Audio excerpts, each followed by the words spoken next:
బెనిఫిషియల్గా ఉంటుంది. ఇది అన్ని విధాలా ఉపయోగపడుతుంది. ఇక్కడికి వచ్చినప్పుడు నేను ఒక్క విషయం అడుగుతున్నా మిమ్మల్ని అందరినీ.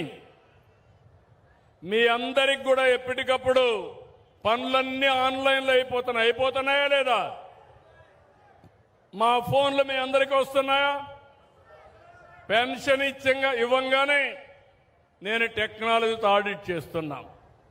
అది అవ్వంగానే ఒక IVRS మెసేజ్ పంపిస్తున్నానా? వస్తున్నాయా ఫోన్లు మీకు? అవన్నీ ఇప్పుడు లెక్క పెట్టా. నేను ఇక్కడ మీ జిల్లా కలెక్టర్ని అభినందిస్తున్నా. ఎందుకంటే రాష్ట్రంలో సాటిస్ఫాక్షన్ లెవెల్ హైయెస్ట్ ఉండే జిల్లా నెల్లూరు జిల్లా. దానికి కారణం జిల్లా అడ్మినిస్ట్రేషన్. ఇక్కడ మీరు చూస్తే దగ్గర మా అధికారులందరూ ఇక్కడే ఉన్నారు. ఎక్కడున్నారు మా ఆఫీసర్లంతా? ఈ సైడ్ ఉన్నారు.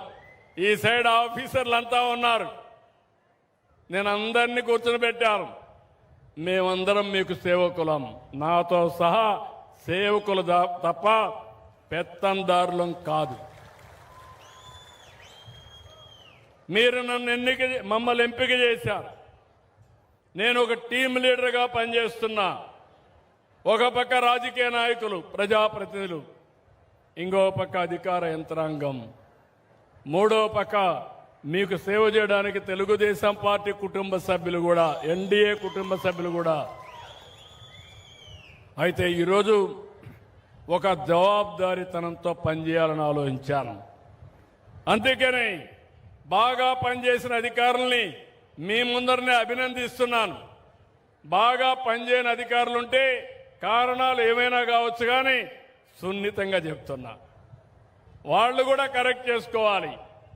ఏదైనా సిస్టంలో లోపాలుంటే అవన్నీ కరెక్ట్ చేసే బాధ్యత మంత్రులది, అధికారులది.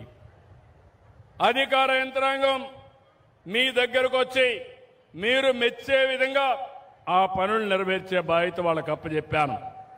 అందుకే ఇక్కడ చూస్తే ఇరిగేషన్లో అయితే రాష్ట్రానికంటే ఎక్కువ బాగా ఉంది. 12.5% రాష్ట్రం కంటే బాగుంది. దానికి కారణం మొట్టమొదటిసారిగా రాష్ట్రంలో నెల్లూరు జిల్లాలో 2 పంటలకు నీళ్లు ఇచ్చాం. ఒకప్పుడు ఒకే పంట, ఇప్పుడు 2 పంటలకు ఇచ్చాం. రీసర్వే ఇరిగేషన్ అభినందిస్తున్నా. ఉంటే ఇక్కడ లేచి